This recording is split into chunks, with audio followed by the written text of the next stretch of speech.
मैं ललन कुमार सिंह, IIT बलिया, अनुदेशक fitter. प्यारे बच्चों, आज मार्किंग ब्लॉक परिचर्या में आप सबों का स्वागत है। आइए मार्किंग ब्लॉक के संबंध में हम कुछ जानकारियां प्राप्त करें। यूँ तो प्रशिक्षण में सीखने और सिखाने का प्रक्रिया चलता है। कुछ जानकारियां भिन्न भिन्न विषयों के संबंध में हम प्राप्त करेंगे।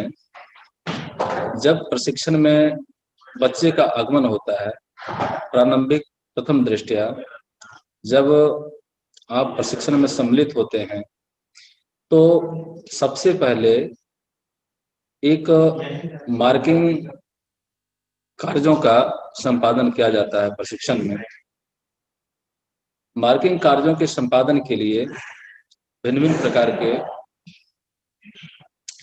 औजारों का इस्तेमाल किया जाता है, साधनों का इस्तेमाल किया जाता है, इक्विपमेंट का इस्तेमाल किया जाता है। जैसे बच्चे जब नए सिरे से नामांकन लेते हैं तो उस समय टेक्निकल जगत में उनका पहला कदम होता है। सर्वप्रथम जब कार्य का प्रथम दृष्टिकोणिक स्थिति से हम अवगत होते हैं तो उसमें मुझे कुछ मेजरिंग, मार्किंग, चेकिंग इत्यादि इंस्ट्रूमेंट का प्रयोग किया जाता है, जिसके द्वारा हम जॉब को जांचने का, मापने का इत्यादि का प्रोसेस कार्य का संपादन करते हैं भिन्न भिन्न प्रक्रियाओं के द्वारा।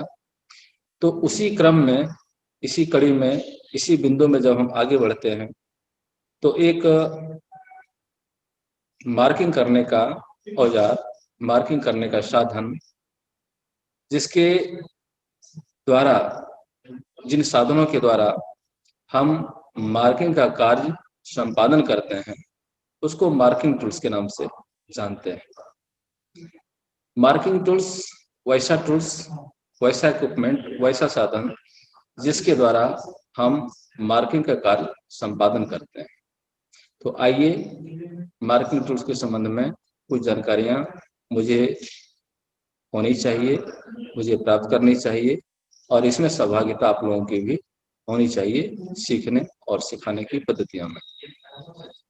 मार्किंग ब्लॉक एक प्रकार का मार्किंग का एक साधन है। जैसे अभी परिचर्या में हम इन बिंदुओं को रखे कि विभिन्न प्रकार के मार्किंग इक्विपमेंट का प्रयोग मार्किंग करने के लिए किया जाता है, मार्क लगाने के लिए किया जाता है। उसी क्रम में मार्किंग ब्लॉक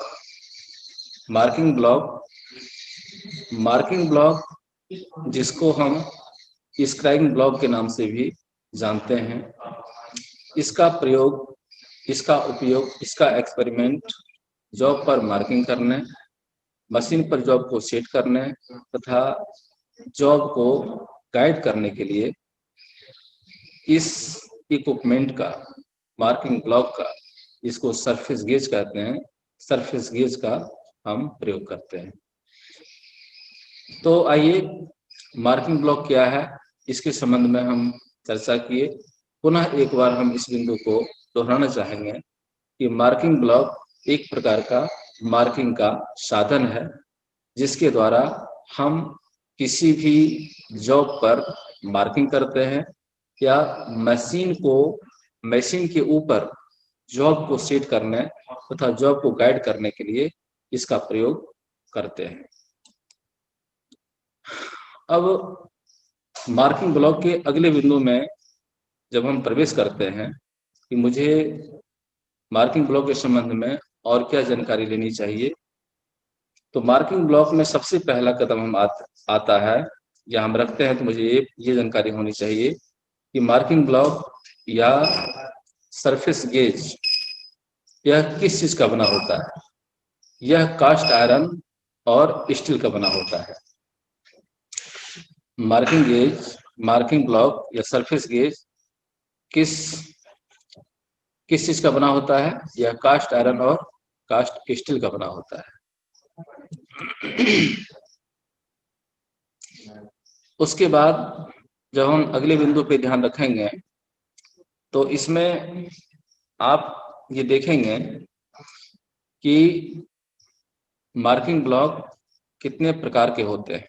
प्रथम में मार्किंग ब्लॉक क्या है, दूसरा ये किस मेटल का बना होता है, तीसरे बिंदु में जब हम प्रवेश करते हैं तो ये मुझे जानकारी होनी चाहिए कि मार्किंग ब्लॉक के प्रकार कौन कौन हैं, या types of marking block, marking block कितने प्रकार के होते हैं। मार्किंग ब्लॉक मुख्य रूप से जो हम साधारणतः वर्कशॉप में या कारीगर के द्वारा जो कार्य का संपादन होता है, इस स्थिति में दो प्रकार के होते हैं, ऑर्डिनरी मार्किंग ब्लॉक और दूसरा यूनिवर्सल मार्किंग ब्लॉक। तो ordinary marking block, universal marking block, आप इस खंड में, इस बिंदु में ये देखिए ऑर्डिनरी मार्किंग ब्लॉक है, और ये जो आप दाहिनी तरफ देख रहे हैं इस चित्र को, ये यूनिवर्सल मार्किंग ब्लॉक है। तो ऑर्डिनरी मार्किंग ब्लॉक और यूनिवर्सल मार्किंग ब्लॉक, आइए हम इन दोनों मार्किंग ब्लॉक के बीच में क्या अंतर है, या इसके पार्ट्स कौन कौन हैं, किस किस जगह पे इसका इस्तेमाल किया जाता है, कि कहाँ हम ऑर्डिनरी मार्किंग ब्लॉक का प्रयोग करते हैं, कहाँ हम यूनिवर्सल मार्किंग ब्लॉक का प्रयोग करते हैं। इस चीज के बारे में जानकारी प्राप्त करना आवश्यक है। जैसे ऑर्डिनरी मार्किंग ब्लॉक और universal marking block. Ordinary marking block के नाम से ही प्रतीत होता है कि इसका काम साधारण तरह कार्यों में हम प्रयोग करते हैं। जैसे ऑर्डिनरी मार्किंग ब्लॉक का पिलर जो होता है वो गोलाकार बेस के साथ फिक्स रहता है, इसको किसी भी एंगल में झुकाया नहीं जा सकता है। इसके स्क्रैबर क्लैंप की सहायता से ऊपर नीचे किया जा सकता है। इसको ये देखिए, जो आप तस्वीरों में आप देख रहे हैं, जो हम समझाने का प्रयास कर रहे हैं, जो आप देख रहे हैं, ये पिलर है, और पिलर जो होता है ये बेस के साथ अटैच होता है।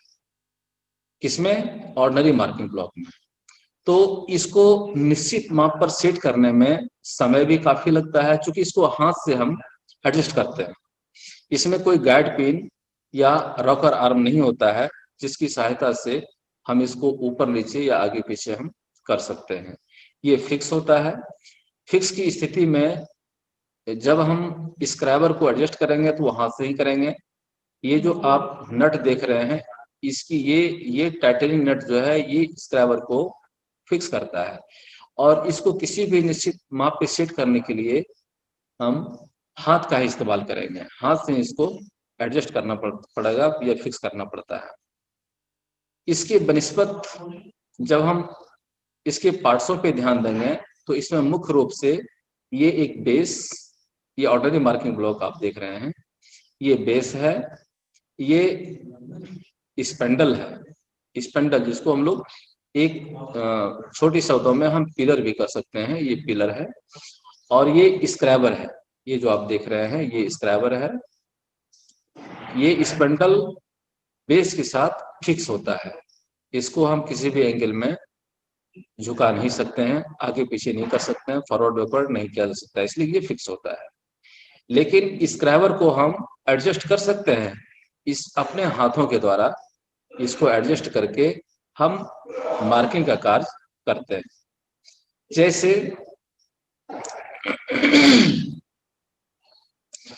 मार्किंग का कार्य का संपादन हम करना प्रारंभ करते हैं, जैसे मार्किंग का कार्य हम प्रारंभ करते हैं, उस स्थिति में सबसे पहले हम पिलर के ऊपर हम स्क्रैबर इक्विपमेंट को, स्क्रैबर का जो पूरा सेटअप है, इसको हम पिलर के ऊपर फिक्स करते हैं, और फिक्स करने के बाद हम अपने हाथों से इसकी स्क्रैबर को एडजस्ट करके हम मार्किंग का काम करते हैं। या नाप भी लेने का होता है तो हमको हाथ के द्वारा ही माप लेना पड़ता है।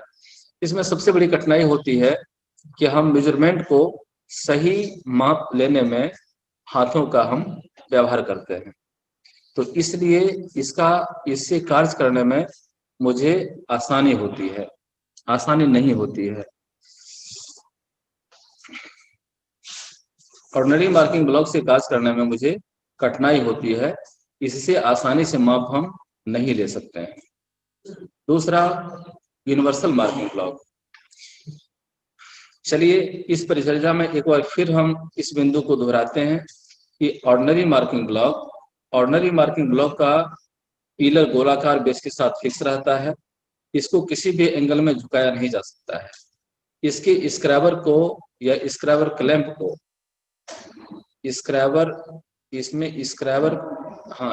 क्लैंप की सहायता से इसको ऊपर नीचे हम एडजस्ट करके मार्किंग का कार्य कर सकते हैं, या फिर माप को हाथों से सेट करके हम मार्किंग के कार्य का संपादन करते हैं। किसमें? Ordinary marking block. इसके पार्ट्सों के संबंध में हम चर्चा किए हैं, एक स्पेंडल है, एक बेस है, एक स्क्रैबर और मार्कर है। इसको स्क्रैबर कहते हैं, इसको स्पेंडल कहते हैं। ये लॉकिंग यूनिट है, ये नट, इसको ये कि एडोप्टर होल्डर में सेट किया रहता है। एडोप्टर होल्डर के से ये ठीक सटे हुए एक ये स्क्रैबर है, इसमें एडोप्टर होल्डर में सेट स्क्रैबर रहता है, और हम नट की सहायता से इसको हम फिक्स करके एडजस्ट करके हम मार्किंग का कार्य या अपने हाथों के सहायता से इसको ऊपर नीचे करके मार्क करके हम लाइन खींचने का काम संपन्न करते हैं, जिससे मार्किंग का कार्य पूरा होता है। आइए universal marking block, ordinary marking block ये है। आइए इसके दाहिनी तरफ जो आप देख रहे हैं ये यूनिवर्सल मार्किंग ब्लॉक है। अब इसके संबंध में हम कुछ चर्चाएं करना मुनासिब समझ रहे हैं। जैसे आप इसमें पिलर देखिए, इसमें भी पिलर है यूनिवर्सल मार्किंग ब्लॉक में भी, साथ ही साथ scriber, spindle nut, base, rocker arm, fine adjusting unit इसको कहते हैं, या फाइन एडजस्टिंग स्क्रू कहिए या फाइन एडजस्टिंग यूनिट कहिए, ये रॉकर कहिए या रॉकर आर्म। ये रॉकर आर्म आपका ये है, फाइन एडजस्टिंग यूनिट ये है आपका, ये स्पेंडल नट ये है, स्पेंडल ये है, और स्क्रैबर का यूनिट ये है, जो एडोप्टेड होल्डर में एक लीवर लगा होता है जिसकी सहायता से हम स्क्रैबर को सेट करते हैं, इसको टाइट करते हैं। उसके बाद हम fine adjusting screw rocker arm की सहायता से इस स्पेंडल को आगे और पीछे करके माप ले सकते हैं या मार्किंग का कार्य संपन्न कर सकते हैं। तो आइए सबसे पहले मुझे ये जानने की आवश्यकता है कि यूनिवर्सल मार्किंग ब्लॉक है क्या चीज। यूनिवर्सल मार्किंग ब्लॉक क्या है?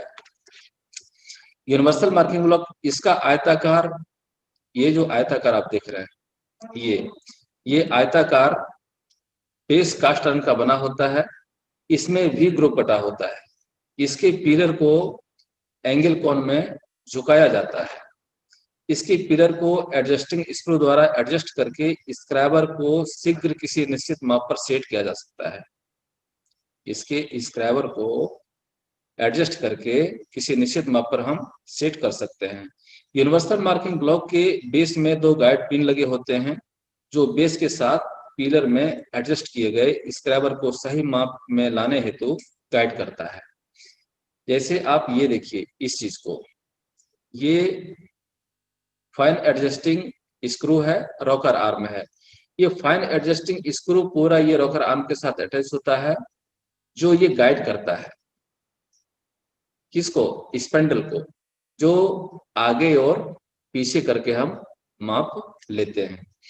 तो इसको एडजस्ट करके हम आगे पीछे करके माप लेते हैं, जिसके फलस्वरूप हमको समय की बचत होती है और कम समय में हम कार्य का संपादन करते हैं या माप लेते हैं, या मार्किंग का कार्य हम बहुत कम समय में कर सकते हैं। इसलिए कि ऑर्डिनरी मार्किंग ब्लॉक के अपेक्षा यूनिवर्सल मार्किंग ब्लॉक की जो सिस्टम है, जो पद्धतियां है, जो रूपरेखा है, जिस तरह से इसको बनाया गया है, कि इसके बनिस्पत ऑर्डिनरी मार्किंग ब्लॉक के बनिस्पत यूनिवर्सल मार्किंग ब्लॉक से मार्किंग करना बहुत आसान है, समय की बचत होती है, इसके माप सेट करने में मुझे आसानी होती है, इसी प्रकार की कोई कठिनाई नहीं होती है। इससे लाइन खींचने में मुझे दिक्कतें आ सकती है ऑर्डिनरी मार्किंग ब्लॉक से, लेकिन यूनिवर्सल मार्किंग ब्लॉक की सहायता से मुझे लाइन खींचने में या माप को सही डायमेंशन में माप को एडजस्ट करने में किसी प्रकार की कोई समस्या नहीं आती है।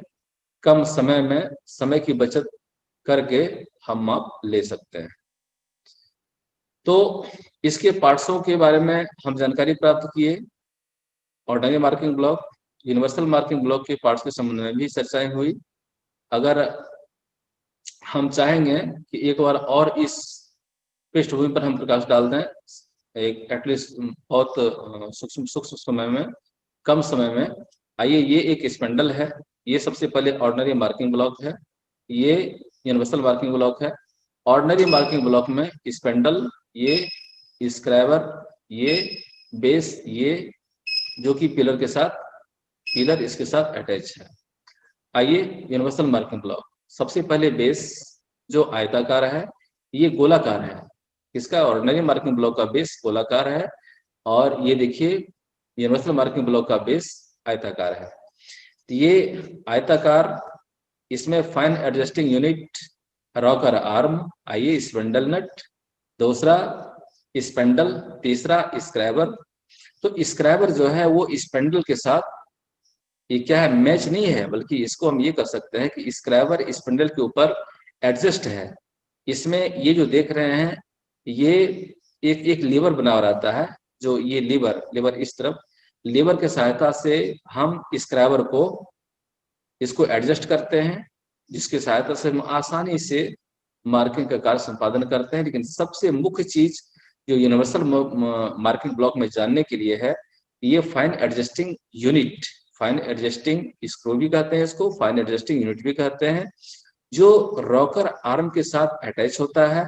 और रॉकर आर्म ये स्पेंडल को गाइड करता है। ये जब हम फाइन एडजस्टिंग स्क्रू को ये स्लाइड कराते हैं, तो रॉकर आर्म की सहायता से इसका जो पिलर है ये खुद फॉरवर्ड एंड बैकवर्ड होता है। इसको आसानी से, बहुत अच्छी तरह से, कम समय में हम माप ले सकते हैं, या माप को ट्रांसफर कर सकते हैं, या फिर मार्किंग का कार्य संपादन कर सकते हैं। तो दोनों में काफी अंतर है। इसकी सहायता से, यानी ऑर्डिनरी मार्किंग ब्लॉक की सहायता से, हम समय ज्यादा खर्च होता है मेरा, और मार्किंग का कार्य भी सही ढंग से संपन्न नहीं हो पाता है। लेकिन यूनिवर्सल मार्किंग ब्लॉक में समय की बचत होती है, कम समय में हम अच्छे मार्किंग का कार्य संपादन करते हैं या मेजरमेंट को ट्रांसफर करते हैं। तो पार्ट्स के संबंध में दोनों में अंतर क्या है, दोनों को गाइड कैसे किया जाता है, इस संबंध में हम चर्चा किए। एक चर्चा और इसमें करना बहुत लाजमी है और बहुत मुख्य है। जैसे देखिए, जब हम ऑर्डिनरी मार्किंग ब्लॉक की सहायता से जब हम माप लेते हैं, माप नहीं बल्कि माप सेट करते हैं या मार्किंग का कार्य करते हैं, तो सबसे पहले मुझे ये लगता है कि ऑर्डिनरी मार्किंग ब्लॉक को जब हम सिलेक्ट कराएंगे, जैसे किसी भी जॉब को जब हम सरफेस प्लेट की सहायता से, एंगल प्लेट की सहायता से हम रखें, तो ऑर्डिनरी मार्किंग ब्लॉक की सहायता से जब हम माप ले करके एडजस्ट करके अपने हाथों से, और जब हम इस पर लाइन खींचेंगे इस तरीके से, तो लाइन खींचने में आप देखेंगे कि ऑर्डिनरी मार्किंग ब्लॉक की सहायता से जो लाइन खींची गई है उसमें जिगजैग की स्थितियां बनेगी। कारण है कि ये फिक्स है, इसका जो स्पेंडल है, इसका इसकी जो बेस के साथ अटैच है वो फिक्स है। जब हम इस स्थितियों में लाते हैं, तो वो स्पेंडल में जो ये मेरा स्क्राइबर सेट है, ये लाइनें जिगजैग की स्थिति में आती है। तो ऐसा क्यों होता है कि इसका बेस जब हम मूव कराते हैं तो थोड़ा सा वाइब्रेट होता है, जिसकी सहायता से जिसके फलस्वरूप मेरा जो स्क्राइबर है वो थोड़ा सा जिगजैग की स्थिति से लाइन पैदा करता है, जो सही नहीं माना जा सकता है। लेकिन जब हम यूनिवर्सल मार्किंग ब्लॉक की सहायता से किसी भी लाइन को खींचते हैं, तो इसमें थोड़ा सा एक बिंदु पर हम लोग को ध्यान देना चाहिए, प्रशिक्षणार्थियों को ध्यान देना चाहिए, या मुझे ध्यान देने की आवश्यकता है कि जब भी हम सरफेस प्लेट को पहले साफ करते हैं, उसके बाद एंगल प्लेट की सहायता से जब हम जॉब को रखते हैं, तो लाइन खींचते समय हम उस एंगल में, ये जो आप देख रहे हैं, ये surface gauge universal marking block, तो यूनिवर्सल मार्किंग ब्लॉक को हम एंगल में जब लेकर के लाइन खींचेंगे, किसी भी एंगल में थोड़ा सा टिल्ट करके, थोड़ा सा टेपर करके जब हम लाइन खींचते हैं, तो इसकी सहायता से लाइन बिल्कुल एक्यूरेट आती है। क्यों? इसमें वाइब्रेट नहीं होता है, और जब वाइब्रेशन नहीं होगी तो जिगजैग जो ऊपर नीचे लाइनें आने का संभावना होती है वो बिल्कुल नहीं के बराबर होता है। और यूनिवर्सल मार्किंग ब्लॉक की सहायता से हम बहुत फिट एंड फाइन लाइन का ड्रॉ करते हैं। इससे जो लाइन खींची जाती है वो बिल्कुल एक्यूरेट होगा, परिशुद्ध होगा, और लाइनें बिल्कुल अच्छी और साफ आएगी। तो इसकी सबसे पहले ये गुणवत्ता है, जिसकी सहायता से, इस यूनिवर्सल मार्किंग ब्लॉक की सहायता से हम बहुत अच्छे मार्किंग का कार्य संपन्न करते हैं, कम समय में करते हैं, समय की बचत होती है और लाइनें भी हमारी शुद्ध होती है, मार्किंग बिल्कुल एक्यूरेट होता है। अब चलिए आगे चलते हैं। मार्किंग ब्लॉक दो प्रकार के होते हैं, ordinary marking block, universal marking block.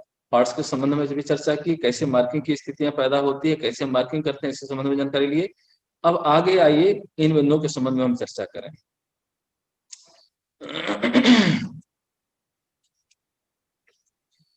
जब हम इन दोनों यूनिवर्सल मार्किंग ब्लॉक और ऑर्डिनरी मार्किंग ब्लॉक से आगे बढ़ेंगे, तो एक छोटा सा पार्ट्स के संबंध में फिर से एक बार हम दोहरा दें आपको। यूनिवर्सल मार्किंग ब्लॉक का पार्ट्स जो होता है, बेस जो आयताकार होता है, पिलर और spindle, clamping unit, adjusting screw, इसको फाइन एडजस्टिंग यूनिट भी कहते हैं, clamping nut, guide pin, scriber clamp, rocker arm और स्क्रैबर। बेस को आप देख ही रहे हैं, जैसे तस्वीर में दिखाया गया, हम चर्चा भी की इस संबंध में। पिलर, जिसको हम किसी भी एंगल में आगे पीछे फॉरवर्ड बैकवर्ड कर सकते हैं। क्लैंपिंग यूनिट, जिसे स्क्रैबर को एडप्ट होल्डर के द्वारा हम पकड़ते हैं। एडजस्टिंग स्क्रू, एडजस्टिंग स्क्रू या फाइन एडजस्टिंग यूनिट भी कहते हैं इसको, जो रॉकर आर्म के साथ गाइड करते हुए हमको माप लेने में पिन के साथ, पिलर के साथ एडजस्ट होकर के ये सही दिशा में हम माप सेट करते हैं या लाइन खींचने का काम करते हैं। स्क्रैबर क्लैंप, जिसमें स्क्रैबर जुड़ा हुआ होता है, उसमें एक लीवर भी होता है, लीवर को हम टाइट और लूज करके स्क्रैबर को सेट कर देते हैं। उसके बाद रॉकर आर्म की सहायता से उसको किसी भी माप में, किसी भी माप को ले करके और हम माप को एडजस्ट करके मार्किंग का काम कर सकते हैं। स्क्रैबर, जैसा कि आप जानते हैं कि स्क्रैबर के द्वारा लाइन खींचने का कार्य संपन्न किया जाता है यूनिवर्सल मार्किंग ब्लॉक की सहायता से। तो इसके पार्ट्स पहले भी चर्चा हुई है, अभी भी हम एक बार फिर दोहराएंगे। बेस, पिलर और spindle, clamping nut, adjusting unit, या फाइन एडजस्टिंग स्क्रू भी कह सकते हैं, इसको कहा जाता है, guide pin, scriber clamp, rocker arm और स्क्रैबर। ये इसके मुख्य पार्ट्स हैं किसके? Universal marking block.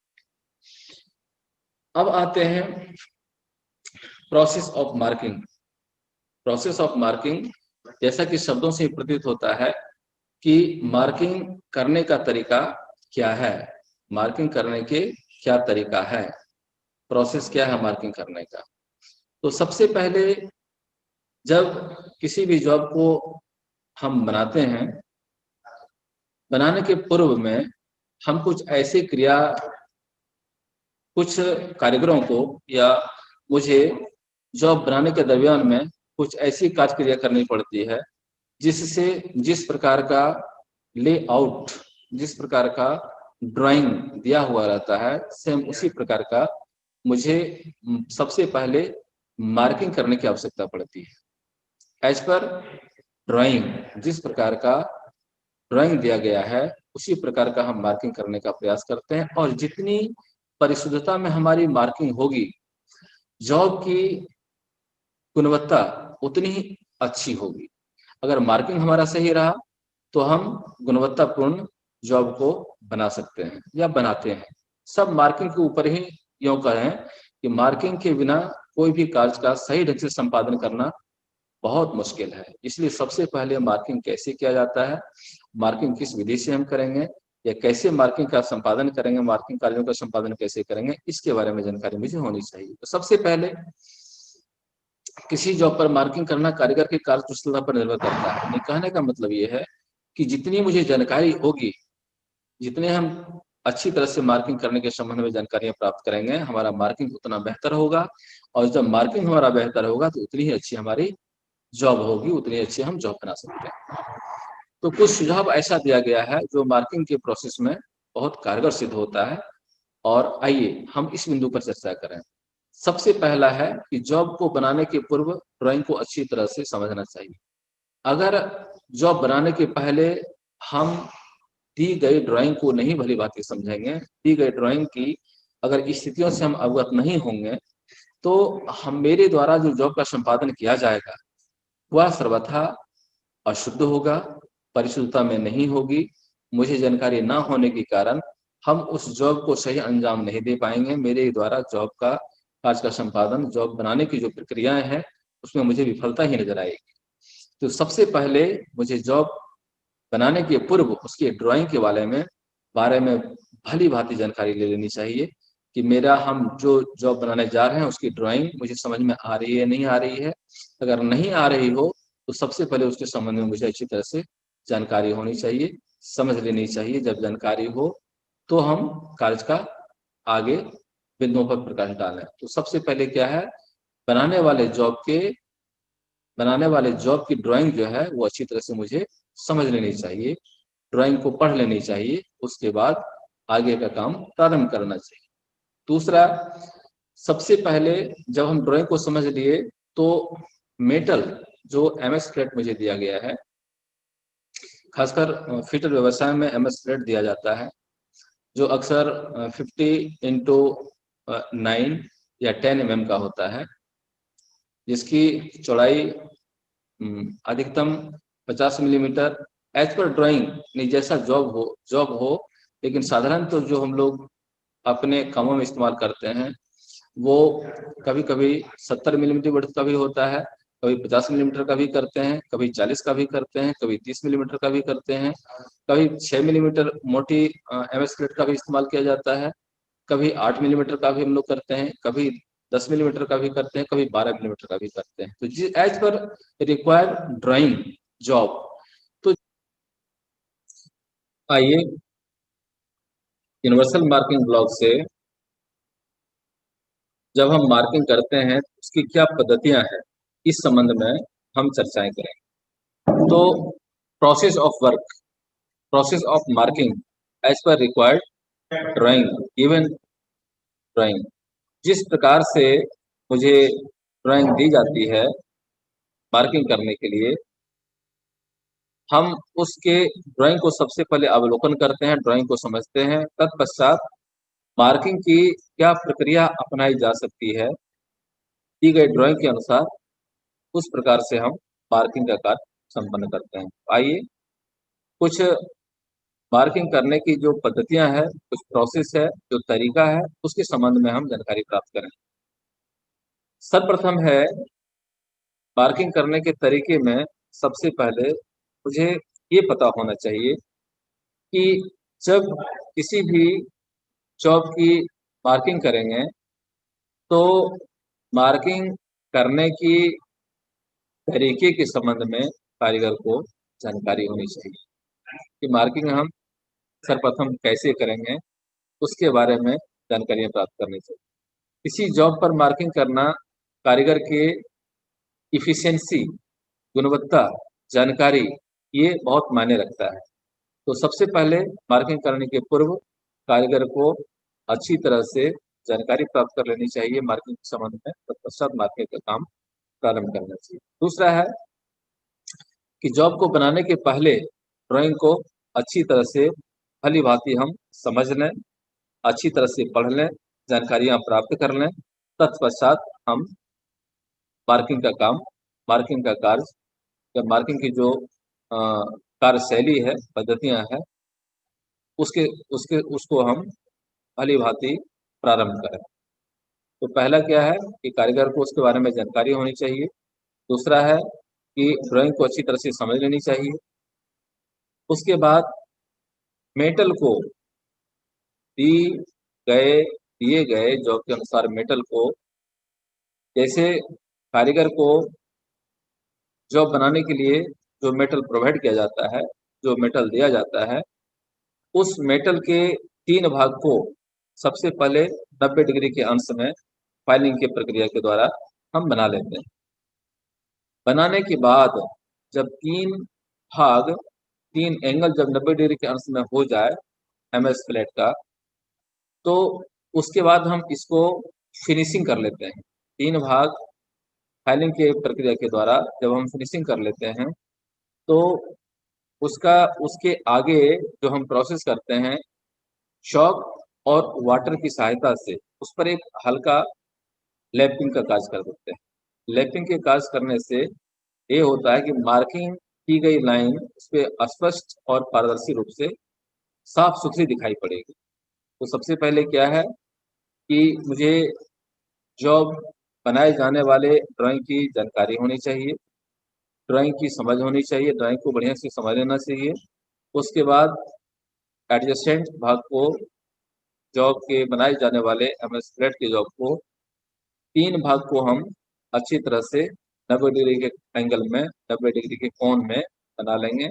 तत्पश्चात हल्का चॉक और पानी की सहायता से उस पर लैपिंग का कार्य कर लेंगे।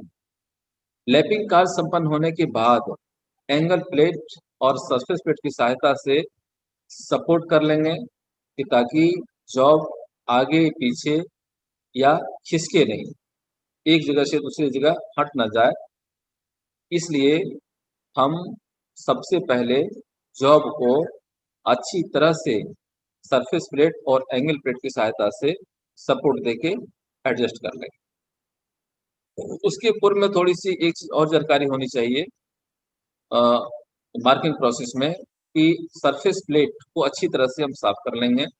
यूनिवर्सल मार्किंग ब्लॉक को भी अच्छी तरह से उसके बेस को या नीचे सतह को साफ कर लेंगे, जिससे कि उसमें गंदगी ना लगी हुई हो या फिर ऑयल ना हो, जिसकी सहायता से अगर ऑयल लगा हुआ हो या गंदगी अगर रहेगी तो मार्किंग करने में रुकावटें आएगी।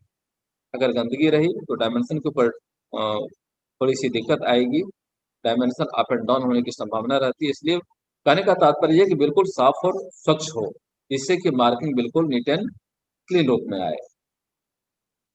उसके बाद एंगल प्लेट, जैसा भी हम चर्चा किए कि एंगल प्लेट की सहायता से सरफेस प्लेट के ऊपर जॉब को रख करके एंगल प्लेट से सपोर्ट करके जॉब को अच्छी तरह से हम एडजस्ट कर लेंगे। तत्पश्चात मार्किंग ब्लॉक और या वर्नियर हाइट गेज की सहायता से मार्किंग का कार्य संपन्न करेंगे। सर्किल अगर खींचना हो तो, जब सर्किल हमको खींचना हो तो मार्किंग डिवाइडर या ट्रेमेल का इस्तेमाल करेंगे। अक्सर ट्रेमेल का इस्तेमाल बड़े बड़े आर्क खींचने के लिए हम करते हैं। उसके बाद एंगल का जब मार्किंग करने का कार्य हम करेंगे तो प्रोटेक्टर हेड या वर्नियर बेवल प्रोटेक्टर के द्वारा जब हम एंगल का मार्किंग करेंगे तो वहाँ हम प्रोटेक्टर हेड का इस्तेमाल करेंगे या फिर बेवल प्रोटेक्टर का प्रयोग करेंगे। तीसरा है कि सेंटर जैसे जब हम मार्किंग का कार्य करेंगे किसी भी जॉब को बनाने के लिए, तो यह ऐसा हम नहीं कर सकते हैं कि सिर्फ लाइन खींचने से ही हमारा जॉब का कार्य संपन्न हो जाएगा, मार्किंग का संपन्न हो जाएगा। वहाँ कटिंग की भी हो सकती है, तो ये ड्रिलिंग का भी हो सकता है, टैपिंग का भी हो सकता है। तो एवं प्रकार से वहाँ सेंटर पंच, डॉट पंच या एंगल का मार्किंग करने के लिए प्रोटेक्टर हेड या वर्नियर प्रोटेक्टर का इस्तेमाल करेंगे। फिर सेंटर पंच से सेंटर जहां हमको ड्रिलिंग के कार्य करने का है या जहाँ जब जॉब में ड्रिलिंग की कार्य की जाती है तो वहां सबसे पहले सेंटर पंच का इस्तेमाल करते हैं। सेंटर पंच का इस्तेमाल इसलिए किया जाता है कि ड्रिल का कटिंग एंगल उस होल में, यानी सेंटर पंच के द्वारा पंचिंग किए हुए होल में आसानी से बैठ सके और सही रूप में ड्रिलिंग का कार्य संपादन हो सके। इसलिए सेंटर सेंटर को प्राप्त करने के लिए, सेंटर जहां प्राप्त करना हो, जहां सेंटर ड्रिल का इस्तेमाल जहां करना पड़ता है, वहां सेंटर पंच से हम पंचिंग का काम करेंगे। तत्पश्चात उसके आगे जब मार्किंग का कार्य संपन्न हो जाएगा, मार्किंग के कार्य के संपन्न के बाद जब लाइन को अस्थिर करने की क्रिया होती है, जब लाइन को हम अस्थिर करते हैं तो उस जगह पे हम डॉट पंच का इस्तेमाल करते हैं, यानी पंच का इस्तेमाल करते हैं।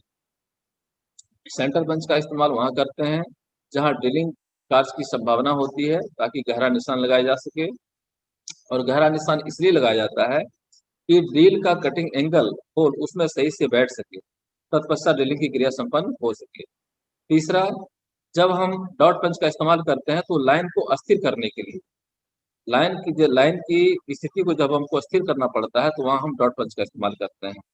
डॉट पंच ऐसा हो कि यह नहीं कि एक मिलीमीटर पे हो, दूसरा 5 मिलीमीटर पे हो, ऐसा नहीं। जब भी हो तो समान दूरी पे डॉट पंच का हम प्रयोग करते हैं या पंची का कार्य संपन्न करते हैं। एटलीस्ट अब हम इस बिंदु में अंतिम छोर में जब पहुंचते हैं तो मार्किंग ब्लॉक को प्रयोग करते समय किन किन सावधानियों को हम ध्यान में रखेंगे। जब मेरा मार्किंग का कार्य संपन्न हो गया, जब सारी रेखाएं खींच ली गई, उसके बाद संपन्न कार्य आता है कि हम इसके प्रयोग करते समय किन किन सावधानियों को ध्यान में रखेंगे। सबसे पहला है, कार्य प्रारंभ करने के पहले हम बेस को अच्छी तरह साफ कर लेंगे। दूसरा, स्क्रैबर के पॉइंट को बना करके, यानी उसको अच्छी तरीके से ग्राइंड करके हम नुकीला कर लेंगे, जिससे कि लाइन खींचते समय हमको कोई परेशानी ना हो। लाइन ड्रॉ करते समय जॉब को किसी न किसी हम एंगल में रखेंगे। एंगल में रखने का तात्पर्य यह है कि उससे मेरी लाइन में बिल्कुल वाइब्रेट नहीं होगी, वाइब्रेशन नहीं आएगा। वाइब्रेशन का मतलब होता है जिगजैग। जब थोड़ी सी भी वाइब्रेशन होगी मार्किंग ब्लॉक या स्क्राइबिंग ब्लॉक, तो मार्किंग का लाइन जो है बिल्कुल सही नहीं आएगा। इसलिए ड्रॉ करते समय हम स्क्राइबर ब्लॉक को किसी भी थोड़ी सी एंगल में ट्विस्ट करके हम सही लाइन खींच सकते हैं और लाइन मेरा बिल्कुल एक्यूरेट होगा। तो इन तमाम सावधानियों को ध्यान में रख करके हम मार्किंग ब्लॉक से कार्य का संपादन करते हैं। फिर अगले अध्याय में कुछ हम मार्किंग ब्लॉक के संबंध में जानकारियां प्राप्त करेंगे। परिचर्चा में हम आप सब सभी लोग सम्मिलित होंगे। तब तक के लिए धन्यवाद।